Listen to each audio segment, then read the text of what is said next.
యెషయా 45 2వ వచనం నుండి.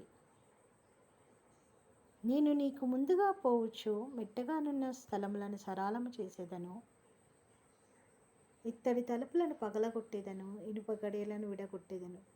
పేరు పెట్టి నిన్ను పిలిచిన ఇశ్రాయేలు దేవుడనైన యెహోవాను నేనే అని నీవు తెలుసుకున్నట్లు అంధకార స్థలములలో ఉంచబడిన నిధులను, రహస్య స్థలములలోని మరుగైన ధనమును నీకు ఇచ్చేదను. నా సేవకుడైన యాకోబు నిమిత్తము, నేను ఏర్పరచుకున్న ఇశ్రాయేలు నిమిత్తము నేను నీకు పేరు పెట్టి నిన్ను పిలిచితిని. నీవు నన్ను ఎరగకుండినప్పటికీ నీకు బిరుదులిచ్చితిని. నేను యెహోవాను, మరి ఏ దేవుడునూ లేడు, నేను తప్ప ఏ దేవుడునూ లేడు. ఆమేన్. దేవుని కృప మనందరికీ తోడై ఉండును గాక.